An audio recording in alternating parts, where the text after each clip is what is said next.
Dear students, आज हम आपकी कथाकलिका की पुस्तक से एक कहानी पढ़ेंगे जिसका शीर्षक है रिश्वत और कहानीकार श्री महेंद्र सिंह सरना। यह कहानी एक तांगे वाले की है जिसका नाम है खेमा।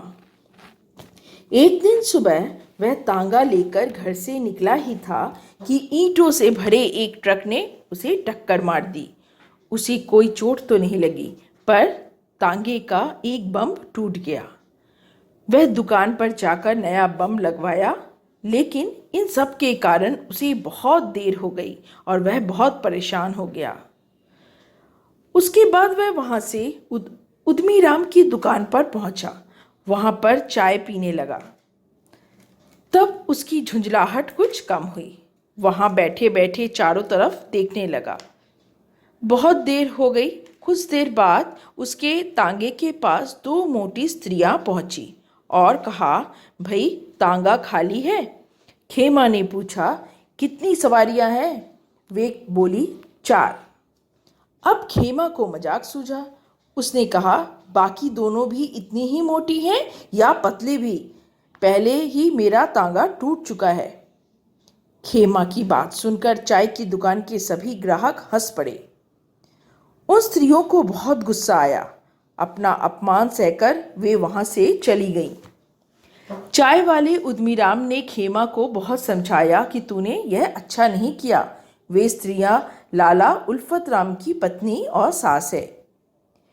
लेकिन खेमा को इस बात का कोई असर नहीं हुआ। वह मजे लेकर चाय पीता रहा।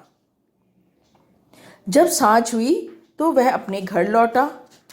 खेमा जैसे ही अपने घर पहुंचा, उसने देखा कि उसकी कोठरी से उसका सब सामान बाहर फेंक दिया है और दरवाजे पर किसी ने ताला लगा दिया है। उसके पड़ोसी ने बताया कि ताला मकान मालिक का मुनीम लगा गया है। खेमा दौड़कर मुनीम के घर पहुंचा।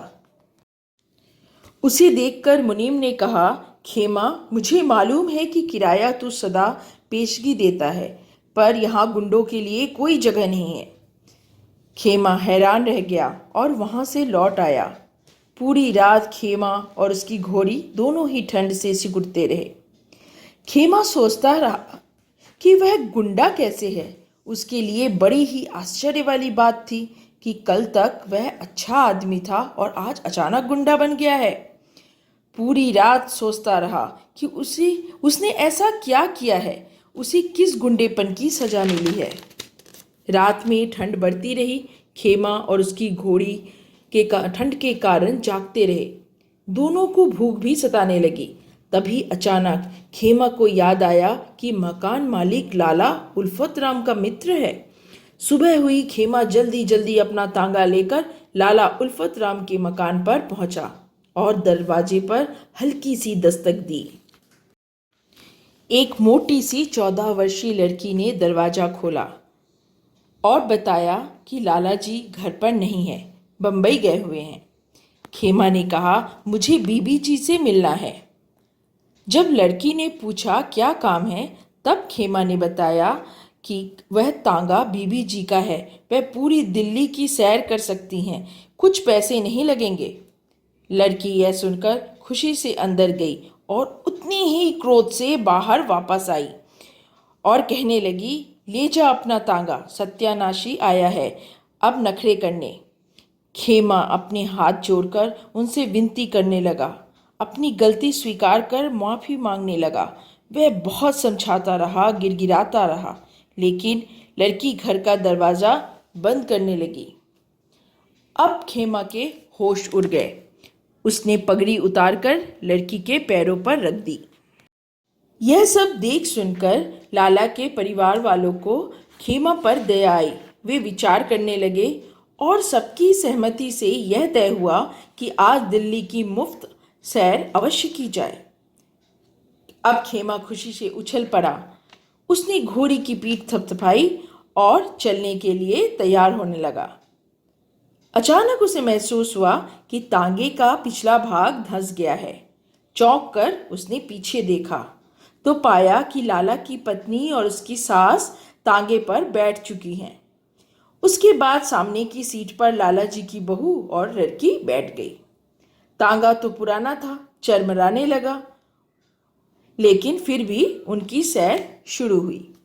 दिल्ली के चारों कोने एक कर दिए। पूरा दिन तांगा घूमता रहा। पुरानी दिल्ली, नई दिल्ली, कोई भी जगह बाकी ना बचा। उन्होंने पराठे खाए, चावड़ी बाजार में चाट और दही बड़े, चांदनी चौक में रबड़ी और रसमलाई, बिरला मंदिर में आइसक्रीम और कोका कोला और कनॉट प्लेस में बनारसी पान। खेमा और उसकी घोड़ी थककर चूर हो गए। सूर्यास्त हो गया। लाला उल्फत राम के मकान पर आकर तांगा रुका। जब स्त्रियां उतरने लगी तब खेमा ने बड़ी दीनता से कहा, बीबी जी, भगवान आपका भला करे, वह मेरी कोठरी जरा आप कह देंगी तो मुझे मिल जाएगी। तांगा तो आपका अपना है, जब सैर करनी हो बुलवा लिया करे। भूख और थकावट ने उसको बिल्कुल चूर कर दिया था। उसकी जेब में एक भी पैसा न था, लेकिन वह उद्यमी राम की चाय की दुकान पर जाकर बैठ गया और चाय में डबल रोटी भिगो कर खाता रहा। सांझ को जब वह घर लौटा तो उसने पाया कि उसकी कोठरी का दरवाज़ा खुला हुआ है और किसी ने उसका सामान कोठरी के अंदर रख दिया है। यह देखकर खेमा बहुत ही खुश हुआ और कहानी के अंत में कहानीकार ने यह कहा कि दुनिया के इतिहास में यह पहली बार हुआ है कि एक आदमी और एक घोड़ी ने मिलकर किसी को रिश्वत दी है। तो स्टूडेंट्स, आपने देखा कि कहानी में खेमा के द्वारा कहे गलत शब्दों के कारण उसे क्या क्या नहीं सहना पड़ा। इस कहानी के माध्यम से कहानीकार ने हमें यह सीख दी है कि किसी के साथ बुरा व्यवहार नहीं करना चाहिए। बात करते समय शब्दों को तौलकर ही मुख से बाहर निकालना चाहिए, क्योंकि एक बार मुख से बाहर निकल जाने के बाद हम अपने शब्दों को वापस नहीं ले सकते। किसी को अपने शब्दों द्वारा दुख पहुंचाना सबसे बड़ा अपराध होता है और इस अपराध की हमें भारी कीमत चुकानी पड़ सकती है। Thank you.